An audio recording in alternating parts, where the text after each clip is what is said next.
यो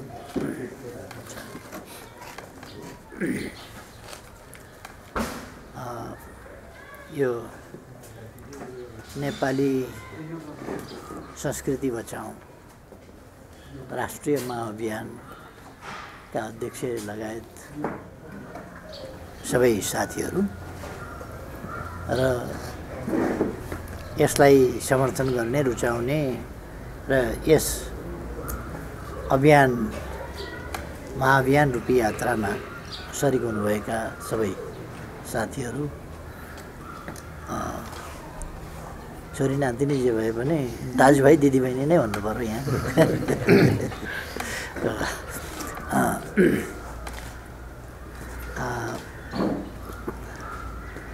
तपाईहरूले यो राम्रो अभियान थाल्नुभएको छ। जसले आफूलाई चिन्दैन, जसले आफ्नो इतिहास बुझ्दैन, को हुँ भन्ने आफूले थाहा पाउँदैन, आफ्नोपन हुँदैन, उसको केही पनि हुँदैन। हामीले समृद्ध नेपाल सुखी नेपालीको राष्ट्रिय आकांक्षालाई आफ्नो गन्तव्य बनाएर, यो राष्ट्रिय गन्तव्य हो, यो बनाएर अगाडि बढेका छौँ। समृद्ध नेपाल, संस्कृति बिनाको नेपाल समृद्ध कसरी हुन्छ? संस्कृति बिना त नेपाल समृद्ध कसरी हुन्छ र? त्यसकारण समृद्ध हुने भन्दाखेरि यसभित्र आधुनिकीकरण पनि छ, हाम्रो इतिहास पनि छ, आजको वर्तमान पनि छ र भविष्य पनि छ। हामीले निर्माण गर्न खोजेको अझ उन्नत नेपाल हो, तर विगत बिर्सिएर होइन। त्यसकारण यसभित्र संस्कृतिको पक्ष छैन भन्ने चाहिँ साथीहरूले नठान्नु होला। सभ्यता, संस्कृति, इतिहास, राजनीति, अर्थतन्त्रदेखि लिएर शिक्षा, स्वास्थ्य सबै पक्षहरू, सबै पाटा, सबै विधाहरू सम्बन्धित छन् यससँग।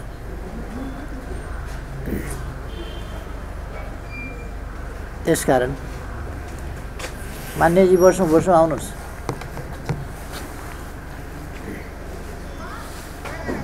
एकदमै सबै चिजहरू यसभित्र सम्बन्धित छन् र हामी त्यस राष्ट्रिय अभियानमा छौँ जहाँ हाम्रो देशलाई एउटा समृद्ध, समुन्नत र समृद्धि मात्रै भएर चाहिँ हुँदैन।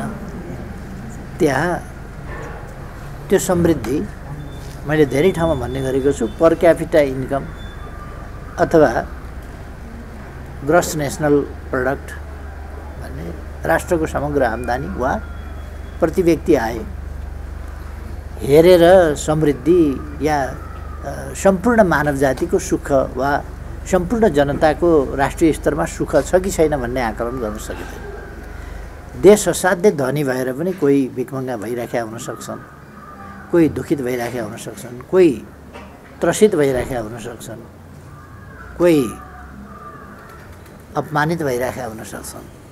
अपमानित भएपछि पनि मान्छे सुखी हुन सक्दैन। सम्पत्ति भएर के गर्ने? अपमानित छ भने सम्पत्ति भएर के गर्ने? त्रासको जिन्दगी बाँच्नु परेको छ भने, सम्पत्ति भएर के गर्ने? हेलाहोचो भोग्नु परेको छ भने, असमानता भोग्नु परेको छ र म अरू बराबर होइन, म अरूभन्दा अलिक तुच्छ हुँ भन्ने पर्छ, अथवा अरूले आफूलाई तुच्छ ढङ्गले व्यवहार गर्छ भने, सम्मानजनक जीवन बाँच्न पाउँदैन भने, त्यस्तो अवस्थामा मान्छे सुखी हुन सक्दैन। त्यसकारण समृद्धि, गाडी पनि छ, घर पनि छ, कोठामा बस्दाखेरि एसी पनि छ, वातानुकूलित बनाएको छ, घर पनि सबै ठिक छ, राम्रो छ, फ्याक्ट्री छ, उद्योग छ, व्यापार छ, आम्दानी छ, अथवा सिप छ, कला छ, कुनै हिसाबले आम्दानीको पनि कमी छैन, सबै चिज छ। तर या त अधिकारविहीन छ, अरू अधिकार पनि चाहियो र मानिस चाहिँ अत्यन्त सचेत प्राणी हो। मैले विभिन्न ठाउँमा भन्दाखेरि आफ्ना वक्तव्यहरूमा भन्ने गरेको छु, यो सृष्टिको सबभन्दा महत्त्वपूर्ण सिर्जना मानव मस्तिष्क हो। त्यति उत्कृष्ट सिर्जना प्रकृतिले अर्को केही गर्न सकेको छैन। मानव मस्तिष्क भएकै हुनाले त्यस मस्तिष्कका कारणले मानव श्रेष्ठ भयो, जीवहरूमध्ये सृष्टिहरूमध्ये श्रेष्ठ भयो, किनभने उसँग असाधारण मस्तिष्क छ। मैले अलिक जोड दिएर भन्ने गर्छु साधारणतया कि यदि मानव जाति हुँदैन थियो भने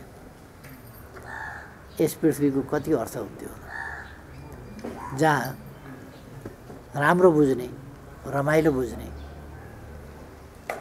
जहाँ सुखानुभूति गर्ने, सुन्दरता बुझ्ने यो कुनै क्षमता भएको जीव नै हुँदैन थियो। या त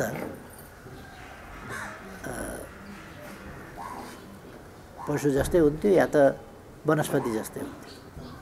त्यस्तो अवस्थामा कलर ब्लाइन्ड हुन्थ्यो। त्यस्तो अवस्थामा उसमा सौन्दर्य चेत हुँदैन थियो। त्यस्तो अवस्थामा उसमा अरू थुप्रै प्रकारका मानवीय श्रेष्ठता जुन कारणले भएका छन् ती गुणहरू हुँदैन थियो। त्यसो भने धरतीको यो उर्वरता, धरतीभित्र रहेका पोटेन्सियल्स, अनेक प्रकारका सम्भावनाहरू, ती सबै कुराहरूको अर्थ हुँदैन थियो। विज्ञानको उन्नतिको के अर्थ, प्रविधिको विकासको के अर्थ, टेलिफोनको के अर्थ, मोबाइलको के अर्थ, विभिन्न एप्सको के अर्थ। यो त कस्तो हुन्थ्यो भनेदेखि उही जानवरकै मानव बाहेकका अरू जीव जन्तुहरूकै तहमा हुन्थ्यो। हामीले भैँसीलाई, बिरालोलाई, कुकुरलाई, जुनसुकैलाई पनि, चरालाई, जुनसुकैलाई पनि मोबाइल दियौँ भने के गर्छ र? के गर्दैन नि। गाडी दिए के गर्ने त्यसले? हवाई मैदान पनि बनाएर हवाई मैदान सहितको हवाई जहाज, राम्रो जेट प्लेन किनेर भैँसीलाई दियो भने के गर्छ? हवाई मैदान पनि छ, पार्किङ बे पनि छ, सबै चिज छ, तर दियौँ ल एउटा जेट प्लेन दियौँ, दुईवटा जेट प्लेन दियौँ, के गर्छ? गाडी दिए के गर्छ बिचरा? के अर्थ हुँदैन नि त्यसको। अर्थात् मानव जाति छैन भने त यो धरतीको के अर्थ छैन, यो पृथ्वी छैन भनेदेखि त सौरमण्डलको केही अर्थ छैन, सौरमण्डल छैन भनेदेखि यो ब्रह्माण्डको केही पनि अर्थ छैन। त्यसकारण मानव जातिको मानवीय मस्तिष्क यस्तो चमत्कारिक छ जसले यी सबै कुराहरूको सिर्जना गरिराखेको छ र समाजलाई समाज बनाएको छ, उत्कृष्ट समाज बनाएको छ। मानव जब विकसित हुन थाल्यो उसमा सभ्यताका लक्षणहरू देखा पर्न थाले, सभ्यता पलाउन थाल्यो। सभ्यता भनेको संस्कृतिबाट सुरु हुन्छ। जब उसका व्यवहारहरू, उसको व्यवहार, उसको दैनिकी क्रियाकलाप पेट मात्रै हुँदैन, मान्छे बाहेक अरू जीव जन्तुको विषयवस्तु जम्मा जम्मी उसको चिन्तनको विषयवस्तु नै पेट हो। बिहान उठेपछि चराले पेटका लागि कुद्न थाल्छ, जीवजन्तु पेटका लागि कुद्न थाल्छ, सबै कुरा पेटका लागि कुद्छन्। मान्छे मात्रै हो पेट बाहेक पनि उसले सोच्ने। र त्यसै कारण उसले पेटका समस्याबाट अलिकति मुक्त हुन पायो भने उसले चिन्तन गर्न पाउँछ। त्यसरी दर्शनको, विभिन्न नीतिको, विचारको, अनेक कुराको सुरु हुन्छ। र यस्ता कुराहरू कसरी सुरु हुन्छ भन्दा जब समाज एउटा सामाजिक थिति प्रबन्ध आदितिर, मानव समाजलाई मान्छे बनाउनु त थिति प्रबन्धले हो। सामाजिक थिति प्रबन्धले समाज बनेपछि यो थिति प्रबन्ध भनेकै हाम्रो संस्कृति हो। जब थिति प्रबन्ध सुरु हुन्छ तब संस्कृति सुरु हुन्छ। यसरी थिति प्रबन्धहरू सुरु भए अनि चाडबाड, रीतिरिवाज, संस्कार यी चिजहरू हुन्छन्। अनि त्यसबाट संस्कृतिको रूपमा त्यो चाहिँ एउटा सङ्ग्रहित हुन्छ अथवा त्यो विकास हुन्छ। यो एकै दिनमा संस्कृति भएको होइन। यो कमसेकम यो संस्कृति बन्नका लागि हुन त मानव जातिको इतिहास धेरै लामो छ, तर पनि संस्कृति बन्ने चरणमा प्रवेश गरेको चाहिँ धेरै भएको छैन। 10-15,000 20,000 वर्ष भयो होला। त्यसदेखि यता चाहिँ मानव समाज समाजको रूपमा अरू जीवहरू जस्तै एउटा जङ्गली अवस्थाबाट मानवीय चरणतिर प्रवेश गरेपछि अनि सामाजिक प्रबन्धहरू चाहियो, थितिहरू चाहियो र मान्छे मन अर्थात् अप्रशोधित मस्तिष्कको स्टेज, अप्रशोधित मस्तिष्कको अवस्था, मन जसलाई भन्छौँ हामी, त्यसबाट मस्तिष्क अर्थात् त्यो चाहिँ प्रशोधित स्थिति, त्यो प्रशोधित स्थितिबाट ऊ चल्न थाल्यो भनेको उसले अदृश्य बन्धनहरू बनायो। अरू जीवजन्तुहरूलाई हामीले एउटा जमातमा राख्न पर्दा, एक ठाउँमा राख्न पर्दा नियन्त्रित गर्नुपर्छ कि बार लाउनु पर्यो, कि दाम्लाले बाँध्नु पर्यो, कि तगाराले छेक्नु पर्यो, केहीले छेक्नुपर्छ, नत्र उसले बिगार गर्छ केही न केही।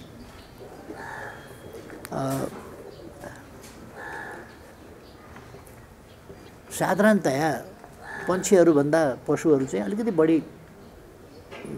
अलिक बढी अनुशासनहीन हुन्छन्।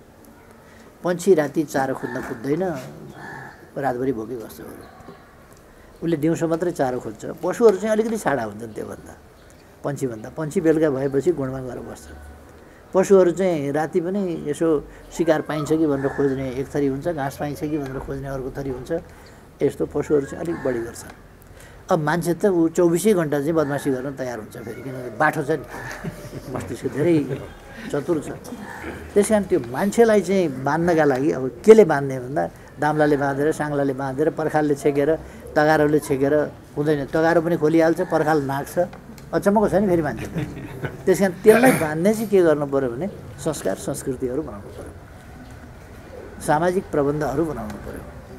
त्यो सामाजिक प्रबन्धहरूले मान्छेलाई बाँध्छ अनि त्यसबाट धर्म सुरु भयो अनि धार्मिक बन्धन सुरु भयो, धर्मको बन्धन। त्यसपछि गर्न हुने नहुने कुरा भनेर छुट्टिन थाले सामाजिक प्रबन्धमा। त्यसो भएपछि नैतिकताका कुराहरू उठे, इमानका, र यस्ता कुराहरूले एउटा आस्था, एउटा विश्वास, एउटा सामाजिक प्रबन्ध, के गर्न हुन्छ के गर्न हुँदैन अथवा र स्थिति कच्चा अवस्थाका चिन्तनहरू जो प्राकृतिक हुन्। जस्तो भैँसीले भेट्टायो भने तपाईँको आफ्नै पनि बाली खाइदिन्छ, तपाईँको मित्रको पनि बाली खान्छ, तपाईँको शत्रुको बाली खाएर झन् बढी झगडा पनि लगाइदिन्छ। त्यो उसलाई केही मतलब छैन, उसलाई खानुसँग मतलब छ, किनभने ऊ मनबाट चल्छ अथवा अप्रशोधित नेचरल कोर्सबाट ऊ जान्छ, नेचरल चिन्तनबाट ऊ जान्छ, नेचरल निडबाट ऊ जान्छ। अरू जीवहरू, मान्छे नेचरल निडबाट चल्दैन। यहाँ खाना पाकेको हुन्छ, तपाईँ आइपुग्नुहुन्छ, म भन्छु तपाईँलाई खाना खाएर जानुहोस् न भनेर, तपाईँ भन्नुहुन्छ होइन, तपाईँलाई भोक लागेको छ, यहाँ खाना तयार छ तर तपाईँ खानुहुन्न। तपाईँलाई के थाहा छ भने तपाईँको निम्ति यहाँ बनेको छैन, यहाँ तपाईँले खाँदा फेरि अलिकति खाना थप्नुपर्छ, बनाउनुपर्छ। तपाईँको घरमा खाना पर्खेर बसिरहेका छन् परिवारका मान्छे, कति बेर आउँछन् र खाउँला सँगै बसेर भनेर। त्यस कारण तपाईँ बरु छिटो गरेर घर पुगेर खाना खान खोज्नुहुन्छ। भोक लागेको छ खाना खाउँ भन्दा पनि तपाईँ खानुहुन्न। तपाईँको घरमा तपाईँले रुचाउने खालको खाना आज नबनाए हुनसक्छ, यहाँ तपाईँलाई मनपर्ने खाना बनाएको छ तर तपाईँ फेरि यहाँ खानुहुन्न, तपाईँ घर जानुहुन्छ। किनभने तपाईँ नेचरल्ली भन्ने हो भनेदेखि त तपाईँलाई भोक लागेको छ, खाना तयार छ। भैँसीले पनि त सोध्दै नसोधिकन गएर घ्याप्पै खाइदिन्छ नि, अरू चिजले सोध्दैन, घ्याप्पै खाइदिन्छ, तर तपाईँलाई खाउँ भन्दा पनि खानुहुन्न। त्यो भनेको मान्छे चाहिँ हामी साधारणतया भन्दाखेरि मनले नचलेर अथवा अप्रशोधित नेचरल कच्चा स्थितिको चिन्तन वा प्राकृतिक चिन्तनबाट नचलेर हामी सामाजिक प्रबन्धका चिन्तनबाट सामाजिक मूल्य मान्यताहरू स्थापना गरेका छौँ र तीबाट बाँधिन्छौँ। नैतिक बन्धन भने हुन्छ, धार्मिक बन्धन भने हुन्छ, के बन्धन भने हुन्छ, हुँदै हुँदै गएर बाचा बन्धन भनिहाल्यो। अब मैले तपाईँ कहाँ पर्सि आउँछु भने बाचा बन्धनमा पर्यो, मैले तपाईँलाई यो दिन्छु भने दिन्छु भनिसकेँ त बाचा बन्धनमा पर्यो। यही पारिपट्टि मेरो 4 आना जमिन थियो, आनाको 6 आनामा बिक्ने रहेछ, मलाई के थाहा, जमिनको भाउ सोधेर 6 लाखमा बिक्ने रहेछ, आनाको 6 लाखमा बिक्दो रहेछ, अब मलाई के थाहा। मलाई चाहिँ नि 4.5 लाख रुपियाँ चाहिएको थियो, 4 आना जमिन थियो। मैले त्यहाँ चिया खान यसो रोकिएँ, मेरो यहाँ 4 आना जमिन छ, 4.5 लाख मलाई चाहिएको छ, जसले दिन्छ दिन्छु भने। भोलिपल्ट त उज्यालो नभई मान्छे आइपुग्यो घर बेलुका। त्यसो भनेको त किन यस्तो छिटै आएको भनेको, अब 6 देखि 8 लाख पर्छ। 6 भनेको त जति बेर पनि मान्छेले ती दिन्छ। तपाईँले 4 आना, अब 24 लाख त कम्तीमा पाउनुहुन्छ तपाईँले। अब त्यो ठाउँमा तपाईँले 4.5 लाखमा 4 आना दिन्छु भनेपछि अनि राति नै कुद्नु परेन, अर्को आइपुग्ला एकछिनमा मभन्दा अगाडि। त्यस कारण म आएको भने अनि त्यति पर्छ भने त्यति नै दिए भयो नि त भने मैले। अनि मेरो श्रीमतीले सुनेछन्, तपाईँले हिजो बेलुका कति दिन्छु भनेको थियो। मलाई त 4.5 लाख चाहियो, त्यही दिन्छु। अनि हिजो बेलुका भनेको कुरो अहिले फरक पर्न मिल्छ। तपाईँले बुझेर बोल्नुहोस्, नबुझेर बोल्नुहोस्, बोलिसकेपछि सिद्धि हो। त्यस कारण गएर म आज गएर पास गरिदिन्छु तपाईँ, अनि पेसी दिने भन्दै थिएँ, परेन त्यो पास गरिदिउँ अनि दिनु भनेर। बाचा भन्दा भने त्यस्तै हामी कहिले कहिले निकै ठुलो नोक्सान पनि प्याट्ट बोलिहालेपछि बिहोर्छौँ। किनभने एउटा बाचा बन्धनमा पऱ्यो, बोलिसक्यो भन्ने कुरा हुन्छ। र हामी यो चाहिँ कुरा के हो भने हाम्रो संस्कार, हाम्रा 16 संस्कारहरू अनि 16 संस्कारसँग सम्बन्धित अन्य विभिन्न सांस्कृतिक पक्षहरू, यो 16 संस्कारैसँग सम्बन्धित हुन्छन् यी संस्कारहरू, संस्कृतिहरू। तर पनि हाम्रा संस्कृतिहरू यससँग जोडिएका छन्। यी संस्कृतिहरू, हामी अलिक सानो देश, अलिक कमजोर अर्थतन्त्र र सानो पपुलेसन। सानो पपुलेसन सानालाई चाहिँ नै जोगिन जहिले पनि हुन्छ। ठुलाको फेदमा सानो बिरुवा यसै मर्छ। त्यो ठुलाले थिच्नु पनि पर्दैन, किच्नु पनि पर्दैन, खतरा त्यहाँनिर हुन्छ क्या। ठुलाको फेदमा पऱ्यो कि त बर्बाद। अब हाम्रो पनि त्यस्तै त्यस्तै हालत छ। यत्रा यत्रा फेद भएका दुईतिर झन् एकदम अजङ्ग फैलिएका त्यस्तो छ। अब हाम्रो पपुलेसन सानो छ। उनीहरू कहाँ एउटा गीत चल्यो भने मान्छेले करोडौँ कमाउँछ। यहाँ एउटा होइन, कतिवटा गीत गाउनुभयो तपाईँले, यतिवटा गीत गाउनुभयो, कतिवटा क्यासेट भयो, यतिवटा क्यासेट भयो, अनि जीवनस्तर उही छ, जीवनस्तर उही छ, ज्याकेट परारकै साटको छ। किनभनेदेखि कतिले किन्यो र त्यो जतिवटा क्यासेट भयो भने कतिले किन्यो र भन्ने छ। त्यस कारण हाम्रो पपुलेसन नै सानो छ। त्यो पपुलेसनले हामीलाई धेरै कुराहरू रेस्ट्रिक्सनमा लान्छ। त्यसकारण ठुलो पपुलेसनले सांस्कृतिक अतिक्रमण, त्यो साधारणतया अतिक्रमण गरौँ भनेर गरोस् कि नभनिकन गरोस्, अतिक्रमण त हुन्छ। त्यस कारण त्यसबाट जोगिने कुरा धेरै महत्त्वपूर्ण छ र हामीले सचेत प्रयास गर्न जरुरी छ। हाम्रा सचेत प्रयासले हाम्रो संस्कृति हामी जोगाउन सक्छौँ।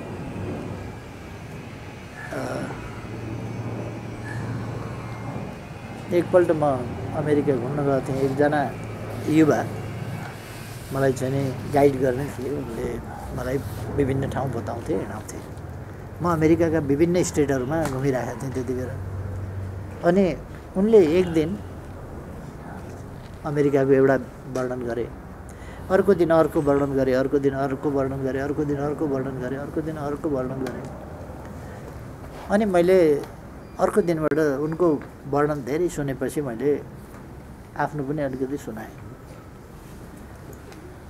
तिमीहरूसँग पैसा छ, सबै कुरा छ, एकदम स्ट्रङ करेन्सी छ, मजबुत छौ, ठुलो देश छ, ठुलो जनसङ्ख्या छ, विकसित छौ, विज्ञान प्रविधिमा पनि अगाडि छौ।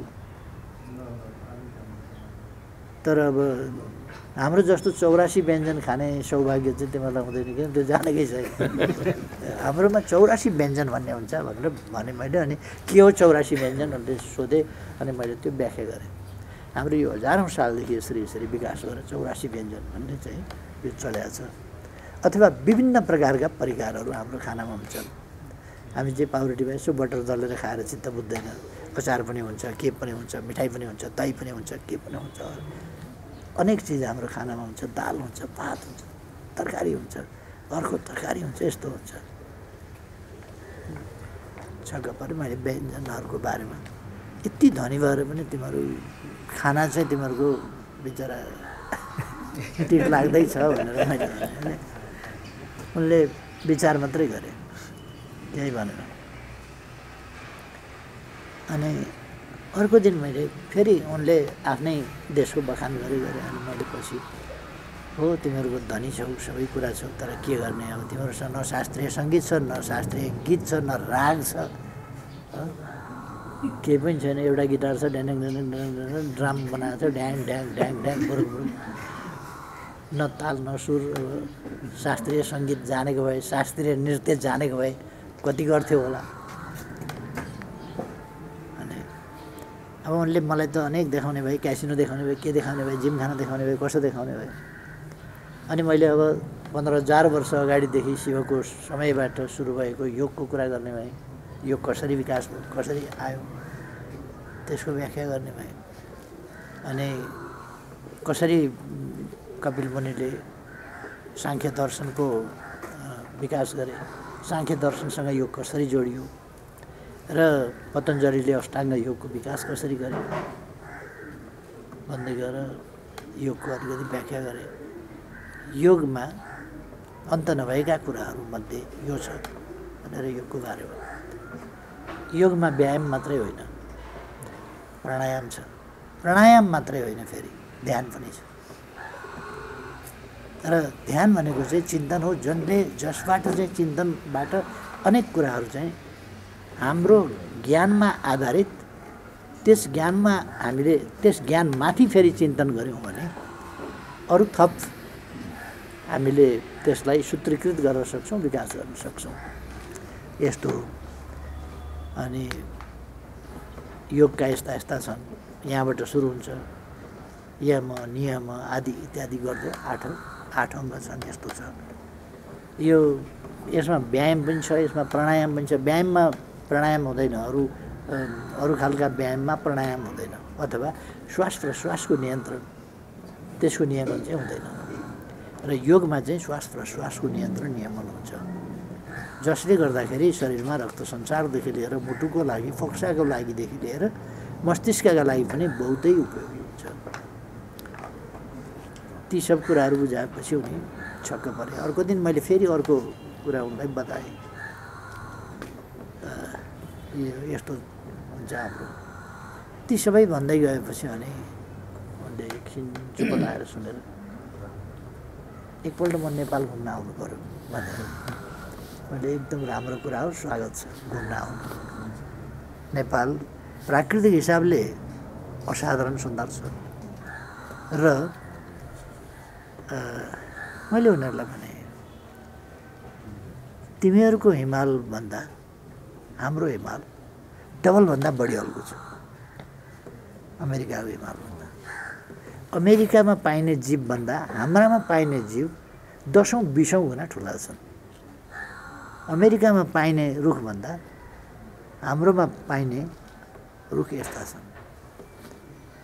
अनि मैले बाराको भीमसखुवाको पनि कुरा गरेँ। यति प्रसिद्ध छ एउटा रुख भीमसखुवा भनेर प्रसिद्ध छ त्यो असाधारण ठुलो भएर। यो त हाम्रो त हात्ती जन्मिने देश हो गैँडा जन्मिने देश हो एकसिङे गैँडा यस्तो हुन्छ आदि इत्यादि मयूर यस्तो हुन्छ। अब तिमीहरूले त फोटोमा देखेका छौ भन्ने कुरा गरेपछि अनि यस्तो प्रकृति। हाम्रो देशमा यति किलोमिटरभित्र सर्वोच्च सगरमाथा विश्वको सर्वोच्च शिखरदेखि लिएर कचन कवल जस्तो एकदम लो ल्यान्ड पनि छ त्यो पनि सबै छक्कै पर्दै गए। अनि जडीबुटी यसरी हाम्रोमा उत्पन्न हुन्छ यस्तो छ हाम्रो प्रकृति। अनि हिमालमा फल्ने एकैचोटि हिमालमा फल्ने चिज पहाडमा फल्ने चिज र तराईमा फल्ने चिज गर्मीमा हुने चिज र अत्यन्तै उच्च चिसोमा हुने चिज 15-16 हजार फिटसम्ममा हुने चिजहरू र समुद्र सतहको आसपासबाट लेस देन 100 मिटर्स त्यो आसपासबाट हुने चिजहरू यस्तो हुन्छ। जडीबुटी यस्तो हुन्छ खाद्यान्न यस्तो हुन्छ औषधिमय छ। पानी हामी त मिनरल वाटर खान्छौँ उनी छक्क पऱ्यो। धारामा थापेर मिनरल वाटर छाँगा थापेर हात थापेर मिनरल वाटर भनिदिएको उनी छक्क पऱ्यो। उनलाई चाहिँ हेर्न आउँछु भन्थे पछि मसँग सम्पर्कै टुट्यो त्यो त्यत्तिकै भयो। जे होस् हामी दुनियाँमा गएर कहीँ पनि कहीँ पनि हाम्रो सांस्कृतिक श्रेष्ठताको बारेमा, हाम्रो इतिहासको गौरवको बारेमा, हाम्रो सभ्यताको गौरवको बारेमा, हाम्रा पूर्वजहरूको विद्वताको बारेमा, हाम्रा चाहिँ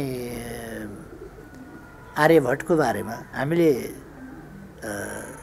विभिन्न आयुर्वेदका गुरुहरूको बारेमा, दर्शनका गुरुहरूको बारेमा, अथवा लगभग 3000 वर्ष अगाडि शल्यक्रियाको बारेमा, 3000 वर्षभन्दा अगाडि औषधि विज्ञानको बारेमा, यी सबै कुराहरूको बारेमा चाहिँ असाधारण उन्नति गरेका थियौँ। सर्जरी 3000 वर्ष अगाडि हाम्रो देशमा विकास भएको थियो हाम्रो भूभागमा।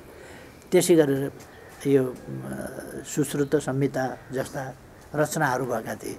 सर्जरी कसरी गर्ने, कुन ठाउँको भन्ने कुरा, रोगको निदान कसरी गर्ने, पहिचान कसरी गर्ने, नाडीको गतिबाट कसरी हेर्ने, आँखाबाट कसरी हेर्ने, जिब्रोबाट कसरी हेर्ने र अनेक चिजबाट रोगका लक्षणहरू कसरी, वातबाट सुरु भएको, कफबाट सुरु भएको, पित्तबाट सुरु भएको, केबाट सुरु भएको रोग हो, यसरी चाहिँ उनीहरू वात पित्त अम्लीयता केबाट सुरु हुन्छ, ती सबै कुराहरू छुट्याएका थिए। खगोलशास्त्र, अन्तरिक्ष, पृथ्वी, सूर्य, अरू ग्रहहरू, नक्षत्रहरू, आकाशगङ्गा आदि इत्यादिको बारेमा, ब्रह्माण्ड, यी सबै कुरा चाहिँ हाम्रा पूर्वजहरूले पत्ता लगाएका थिए। र 6औं शताब्दीमा आर्यभट्टले 6औं शताब्दीमै सूर्यका वरिपरि पृथ्वी घुम्छ, अरू ग्रहहरू घुम्छन्, त्यहाँ ग्राभिटेसनको कुरो त्यो सबै पत्ता लगाएको थियो। त्यसलाई बढी व्यवस्थित के अरे भास्कराचार्य द्वितीय गणितज्ञले त्यसलाई गरे। अर्थात् हाम्रो इतिहास भनेको चाहिँ 500 वर्ष अगाडि, 600 वर्ष अगाडि अमेरिका बन्यो होला, पत्ता लाग्यो होला। 300-400 वर्ष अगाडि त्यहाँका आदिवासीहरूलाई सिद्ध्याएर युरोपियनहरूले त्यसलाई कब्जा गरेर बडो आधुनिक बनायो होला। तर इतिहास कति पुरानो छ भन्दा माटोको इतिहास पुरानो होला, साँच्चैको इतिहास त 300-400 वर्षको छ। अर्थात्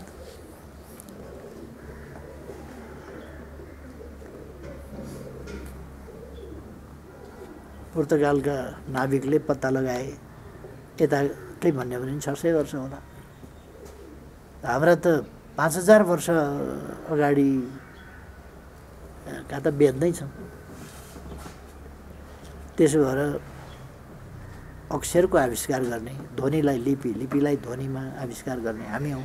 यसरी हाम्रो गणित, तिनै आर्यभट्टले गणित, त्यसमा शून्य थप्ने, दशमलव, यी सब चिजहरूको आविष्कार गरेका थिए आर्यभट्ट।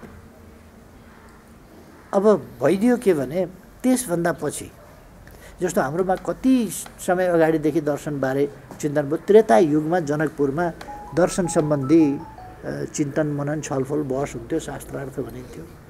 शास्त्रार्थको एउटा चाहिँ अखडा थियो जनकपुर, र त्यहाँ अष्टवक्र भए, अरू भए, यिनीहरूको चाहिँ नै चलिरहन्थ्यो।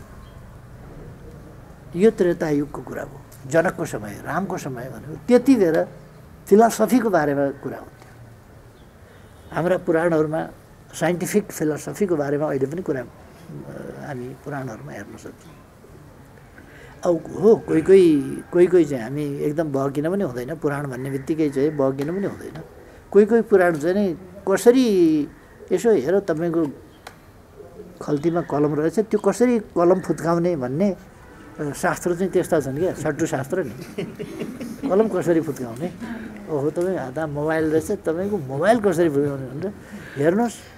बुधबारका दिन अलिकति घाम ढल्केको जस्तो बेला आफूभन्दा एकजना मान्छेभन्दा परतिर बसेको मान्छेलाई मोबाइल दान गर्यो भने 7 पुस्ता पर्यो। रुद्राक्षको माला समेत लाग्यो। हो, रुद्राक्षको माला लाग्यो, दुईवटा रुद्राक्षको माला लाग्यो, 58 माला, 2वटा जने लाग्यो। यस्तो मान्छे त्यो संयोगले मात्रै फेला पर्छ। त्यस्तो मान्छे फेला परेको बेला मोबाइल हातमा छ भने दान गरिहाल्नु।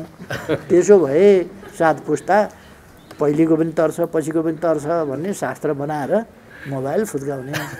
यो पुराणमा भर नपरौँ हामी, छट्टु ब्राह्मण तरिका हो क्या। यस्ता छन् गरुड पुराण अनुसार के छन् क्या। यो चाहिँ के भने कर्मकाण्डी छट्टु पुराण भन्छु मैले। त्यो पुराण भनेर छट्टु पुराणका पछाडि होइन साँच्चैको स्कन्द पुराण आदि पुराणहरू छन् नि त्यस्ता पुराणहरूका पछाडि अलिक जहाँ नलेज छ विद्वत्ता छ छट्टुगिरी छैन मान्छे ठग्ने छैन त्यो कुरा चाहिँ हाम्रो खास संस्कृति हो क्या छट्याइ फट्याइ चाहिँ होइन यो त्यो एउटा हामीले चाहिँ छुट्याइदिनुपर्छ हाँसले त फोहोरबाट चाहिँ नि ऊ छुट्याउँछ खानेकुरा र फोहोर हाँसले पानी र दुध छुट्याउँछ भने हामी त मान्छे हो नि धेरै ब्रेनी त्यस कारण हामीले यस्ता कुराहरूलाई पनि छुट्याउनुपर्छ र हाम्रो संस्कृतिलाई मासिन नदिन हाम्रो गौरवपूर्ण इतिहासलाई सम्झाउन मैले जुन राष्ट्रिय चेतनाको राष्ट्रिय स्वाभिमानको एउटा अभियान मलाई मौका पनि मिल्यो सरकारमा बसेर सजिलो हुन्छ यस्तो कुराहरू सञ्चालन गर्न त्यस कारण मैले राष्ट्रिय स्वाभिमानको एउटा हामी गर्न सक्छौँ भन्ने एउटा यस्तो भावनाहरू जसले अपनत्वको एउटा बोध दिन्छ आफ्नोपन दिन्छ र आफ्नो स्वाभिमान दिन्छ र आफ्नो स्वाभिमान भएपछि स्वाभिमान छैन भने के भयो र त्यो मान्छे यस्तो आधा मृत्यु जस्तो भएको हुन्छ नि मानवीय स्तरमै उठ्न सकेका हुँदैन एकजना डाक्टरले मलाई भन्नुभयो बरबरा सिरा जानुभएछ बिमारीको त्यो क्याम्प राख्न नि स्वास्थ्य शिविर राख्न जानुभएछ अगाडि बिमारी जाँच्नका लागि कुर्सी राख्नुभयो आज पनि कुर्सीमा बस्नुभयो एकजना मान्छे आए कुर्सी यहाँ छ यहाँ बसे अनि यहाँ बस्नुहोस् न भने कुर्सीमा म जिन्दगीमा बसेको छैन हजुर बस्न मिल्दैन कहिले बसेको पनि छैन म फलानु जातको मान्छे हुँ त्यस कारण कुर्सीमा बस्न मिल्दैन भन्छ आफू उसलाई यति दबाएको छ बस भन्दाखेरि पनि कुर्सीमा बस्दैन यति मनोबल टुटाएको छ यति स्वाभिमान भाँचकुच पारेको छ नि उसको त्यस कारण त्यो स्वाभिमान हामीले जगाउने अब मैले उठाएको राष्ट्रको स्वाभिमान भनेको पनि भुइँमा बस्ने ठाउँबाट कुर्सीमा बस्ने ठाउँमा पुगोस् न अब हामी विदेश गयो भने मैले त्यसै कारण एउटा भारतीय टेलिभिजनलाई इन्टरभ्यू दिँदाखेरि पनि भनेको थिएँ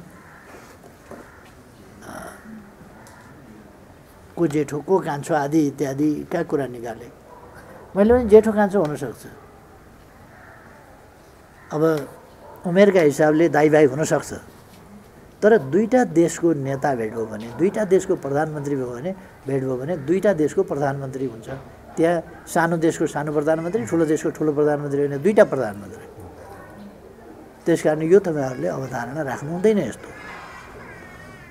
यो भनेको राष्ट्रिय स्वाभिमानको कुरा हो हाम्रो सार्वभौमसत्ताको कुरा हो हाम्रो सांस्कृतिक उत्थानको कुरा हो हाम्रो मोरल बुस्टअपको कुरा हो यो त्यस कारण हामीले यस्तो कुराहरूलाई अगाडि लानुपर्छ अहिले मैले एकजना डाक्टर साहब त्यहाँ हुनुहुन्छ मैले उहाँको प्रवचन सुन्नका लागि उहाँलाई राखिरहेको छु उहाँले नेपाल बाहिर पढेर भर्खरै आउनुभयो नेपाल केही वर्ष अगाडि र उहाँले उपचार गरिराख्नु भएको छ उहाँले मधुमेह उहाँले सुगर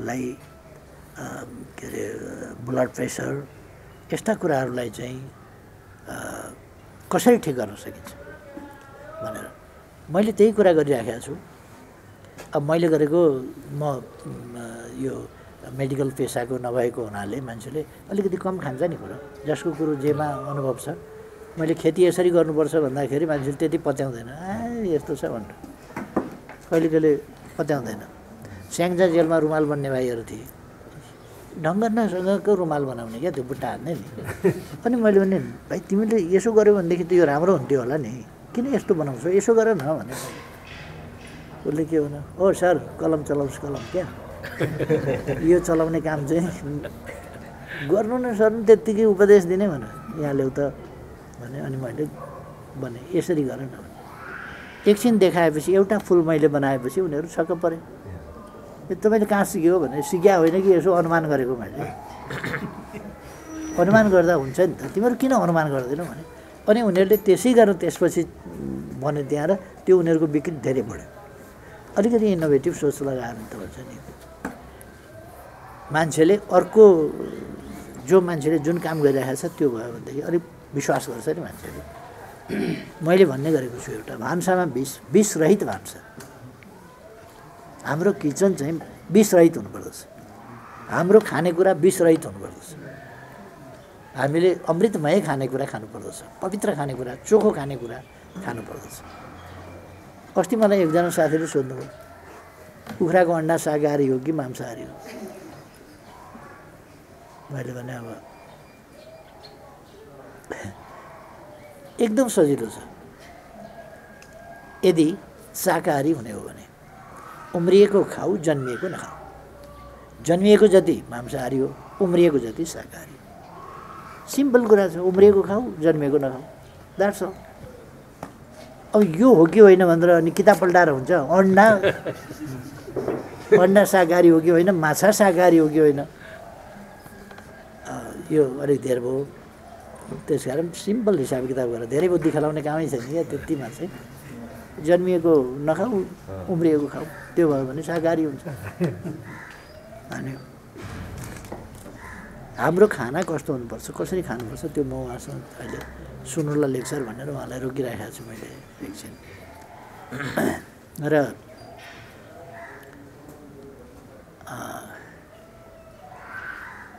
यो सबै कुरा पनि फेरि यो हाम्रो खानेकुरा पनि हाम्रो परम्परासँग जोडिएको छ, संस्कृतिसँग जोडिएको छ। केही कुराहरू अलिकति ढङ्ग नपुगे पनि हुनसक्छ, तर हाम्रा पूर्वजहरूले हजारौँ वर्षको अनुभवबाट नि, हजारौँ वर्षको अनुभवबाट जस्तो भन्नुहोस् न, म त मान्छेहरूको भिडमा छु अहिलेसम्म पनि। म किडनी ट्रान्सप्लान्ट गरेको मान्छे, मेरो इम्युन सिस्टम 0 छ, इम्युन लेभल 0 छ, मेरो प्रतिरोध क्षमता भनेको 0मा छ। म मान्छेहरूको भिडमा छु, तर पनि अहिलेसम्म चाहिँ कोरोनाले समाउन सकेको छैन। मेरो विश्वास के छ भनेदेखि हाम्रा पूर्वजहरूले जुन कुराहरू पत्ता लगाएका थिए त्यो नै कुराहरू, नुन पानीले गार्गिल गर्ने, अम्बाको पात उसिनेर गार्गिल गर्ने, नुन पानीले नाक सफा गर्ने, तातो नुन पानीले त्यो गर्यो भने नुनले सबै प्रकारको भाइरसलाई चाहिँ नि फ्लस गरिदिन्छ। हामी जीवित मृतक जे भनौँ, मृत जे भनौँ, भाइरस वास्तवमा जीवित तत्त्व त होइन, तर पनि अब त्यसलाई जीवितको रूपमा, अर्धजीवितको रूपमा साइन्टिस्टहरूको थुप्रै छ। अहिले पछिल्लो समयमा चाहिँ के युनिभर्सिटीले रिसर्च गरेर यो जीवित चाहिँ होइन, तर त्यसको आउटर लेयर चाहिँ फ्याटी हुन्छ, त्यो फ्याटी लेयर चाहिँ पखालिएन भने त्यसले जीवितको काम गर्छ फेरि। त्यसकारण त्यो एक खालको रिप्रोडक्सन फेरि कस्तो भने, अब निर्जीव भनौँ भने त्यसको रिप्रोडक्सन यस्तो उसँग हुन्छ कि त्यसले त्यसबाट एकैछिनमा चाहिँ त्यो प्रदूषण फैलिए जस्तै हो क्या। त्यो एकैछिनमा चाहिँ त्यो फैलिन्छ, फेरि असाध्यै छिटो फैलिन्छ। त जस यस्तो कुराहरूले काम गरेकै होला भन्छु म, नत्र भनेदेखि त त्यो नसर्नु त सम्भावनै छैन। हामी यस्तो भिडमा हुन्छौँ, सधैँ भिडमा हुन्छौँ, फोटो खिच्नेको लाइन हुन्छ, के हुन्छ, माला लगाइदिनेको लाइन, सबै गर्दा त्यो भिडमा हुन्छौँ। तर पनि अहिलेसम्म किन जोगिएको होला भने म नियमित रूपमा ती चिजहरू गर्छु जो हाम्रा पूर्वजले गरेका थिए। र मेरो इम्युन सिस्टम चाहिँ नि, अब इम्युन सप्रेसिभ मेडिसिन खानुपर्छ मैले डेली, र त्यसले इम्युन चाहिँ 0मा राखेको छ, अथवा प्रतिरोध क्षमता छैन, रेसिस्टेन्स पावर छैन, तर रेसिस्ट गरिराखेको छ। सरप्राइजिङ यो के हो भन्दाखेरि हाम्रो ट्रेडिसनसँग, हाम्रो परम्परासँग, हाम्रा परम्परागत नलेज, हाम्रा ट्रेडिसनल नलेज भनौँ न, परम्परागत ज्ञान, ती ज्ञानहरूसँग, ती अनुभवका क्रममा विकास गर्दै मैले भन्ने गरेको छु, हाम्रा पुर्खाले नचाखेको कुनै बोट बिरुवाको पात छैन, बोक्रा छैन, ज्वरो छैन, फुल छैन, केही छैन क्या नचाखेको। नि यसको पनि चाखेको छ, त्यसको पनि चाखेको छ, त्यसो गर्दा कोही मर्या छ, अनि यो विष रहेछ भने थाहा पाएको छ, यो विष रहेछ है भनेर। अर्को कुरा के भने मान्छेलाई चाहिँ अहिले पछिल्लोपल्ट चाहिँ प्रकृतिले त्यो सेन्स दिन छोडेको छ। म चाहिँ बाख्रा चढाउने मान्छे हुँ, अब यो आजकलका केटाकेटीले त्यो बुझ्दैनन्। अँगेरी भन्ने एउटा झार हुन्छ, बुटो, अँगेरी खायो भनेदेखि गाई बस्तु मर्छ, गाई गोरु मर्छ, बाख्राहरू त ठहरै त्यस्तो खालको हुन्छ। एकैछिन बाँध्ने प्या गर्छ, त्यो थाम्नै सक्दैन, मरिहाल्छ। अँगेरी भन्ने खाँदाखेरि त्यो पोइजन हुन्छ र सिम्पली पशुहरूले झुक्किएर खान्छ त्यो कहिले कहिले च्याप्प समातेर खाँदै जाँदाखेरि नत्र भने त्यसको पातको छेउमा यसो पुग्ने बित्तिकै थुत्नु फर्काइहाल्छ त्यो उनीहरूसँग त्यो नेचरल सेन्स नै के खाना हुने के नहुने त्यो नेचरल सेन्स भनेको चाहिँ उनीहरूको हेरिडिटिकल एक खालको हेरिडिटिकल मेमोरी त्यो वंशानुगत स्मरण शक्ति जुन हुन्छ त्यो उनीहरूलाई दिएको हुन्छ ठुलो ठुलो सिङ भएको भैँसी देख्दाखेरि बाख्राको पाठो डराउँदैन सानो स्याल देख्ने बित्तिकै डराइहाल्छ किनभने त्यसको सिङ पनि छैन त्यसले दाँत पनि देखाइसकेको छैन त्यसले नङ्ग्रा पनि देखाउन पाएको छैन तर स्याल देख्ने बित्तिकै बाख्रा पाठो टाप किनभने त्यसको हेरिडिटिकल मेमोरीले काम गरिरहेको छ अब मान्छेहरूको चाहिँ अलिकति हेरिडिटिकल मेमोरी अब त टेलिफोन नम्बर विचार गर्नुहोस् त अलिक पहिलेसम्म कतिवटा टेलिफोन नम्बर सम्झिने हुन्थ्यो आजकल आफ्नै पनि सम्झिन गाह्रो कति हो तपाईँको टेलिफोन नम्बर भनौँ भने हेरौँ है भनौँ त्यो खालको मै 500 भन्दा बढी नम्बर सम्झिन्थेँ धेरै साथीहरूको म चाहिँ सम्झिया हुन्थ्यो त्यो नोटकपी हेर्नै नपर्ने डाइरेक्टरी हेर्नै नपर्ने त्यस्तो हुन्थ्यो अब अहिले श्रीमतीको टेलिफोन नम्बर कति हो मोबाइल नम्बर कति हो त्यो चाहिँ थाहा छैन मेरो श्रीमती चाहिँ झन् ढुक्कको छ उनलाई त उनको नोटमा पनि छैन उनको मोबाइलमा पनि छैन मेरो नम्बर सधैँ छैन हुन्छ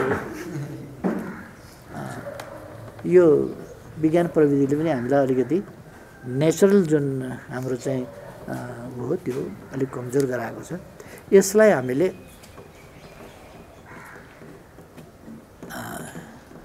अब आजको विज्ञान प्रविधिको समेत उपयोग गर्दै तर हामीले हाम्रो ट्रेडिसनका राम्रा पक्षहरू हाम्रो ज्ञानका राम्रा पक्षहरू हाम्रा प्रचलनका राम्रा पक्षहरू हाम्रा संस्कार र संस्कृतिका राम्रा पक्षहरू ती कुराहरूलाई संरक्षण गर्नु प्रवर्धन गर्नु र अगाडि बढाउनु जरुरी छ यस कुरामा तपाईँहरू लाग्नुभएको छ यो धेरै स्वागतको कुरा हो त्यस कारण अब म आफ्नो ठाउँबाट एउटा नेसनल क्याम्पेन मैले पनि चलाइरहेको छु तपाईँहरूलाई थाहा छ र मैले अलिक थोकमै चलाइरहेको छु र म जहाँ जान्छु त्यहाँ गएर हाम्रो संस्कृति हाम्रो सभ्यता हाम्रा परम्परा हाम्रा पुर्खाहरूको विद्वता र हाम्रा पुर्खाहरूले हामीलाई लगाएको गुण यो सबै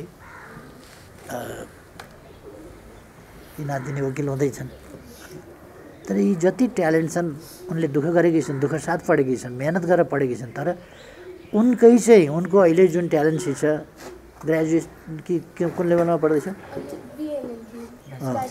ब्याचलरमा त ब्याचलर लेभलमा उनी पढ्दैछन् यो उनकै मात्रै दुःखको कुरा भन्ने हो भने उनको दुःखको योगदान चाहिँ यसमा 2% जति होला 98% चाहिँ पूर्वजहरूको छ कहिले कहिले मलाई साथीहरू सोध्नुहुन्छ कति बेर पढ्नुहुन्छ तपाईँ भनेर कति बेर पढ्नुहुन्छ सबै कुरा कति बेर थाहा पाउनुहुन्छ म भन्छु मैले नपढेका कुरा उहिले आर्यभट्टले पढाएको थिएँ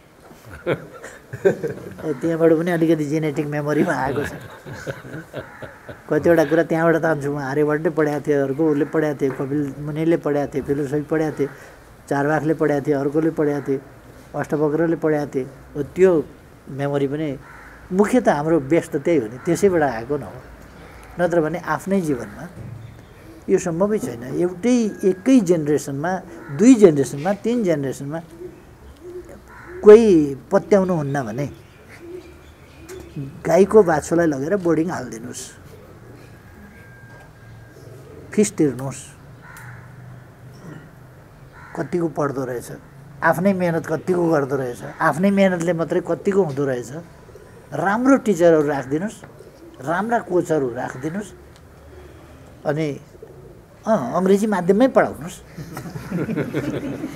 एकदम ब्रिलियन्ट बनाउनलाई कतिको समाउँदो रहेछ अनि एउटा मान्छेको बच्चालाई पनि सँगसँगै बोर्डिङमा पढाउनुहोस् अनि दुईटाको कम्पेयर गरेर हेर्नुहोस् अर्को वर्ष मान्छेको बच्चाले उद्यम गरिसकेका हुन्छ गाईको बाछो तीको ती भ्या गर्छ सिद्धियो।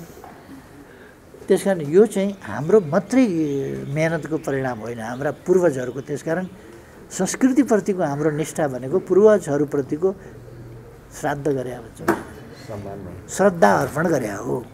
त्यो श्रद्धा हामी पूर्वजहरूप्रति श्रद्धावान हुनुपर्दछ, श्रद्धाशील हुनुपर्दछ। किनभने तिनै पूर्वजहरूको कारणले हाम्रो मस्तिष्क आज यो तेज बिन्दुमा। साइन्टिस्ट हुन मन लाग्यो भने गाह्रो छैन, साइन्सको विषयसम्म पढ बस।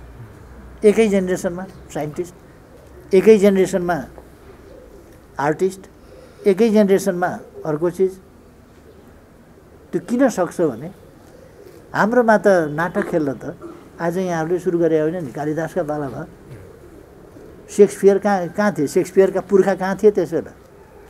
हातमा ढुङ्गा बोकेर कता पाइन्छ सिकार भनेर हान्न हिँड्दै थिए।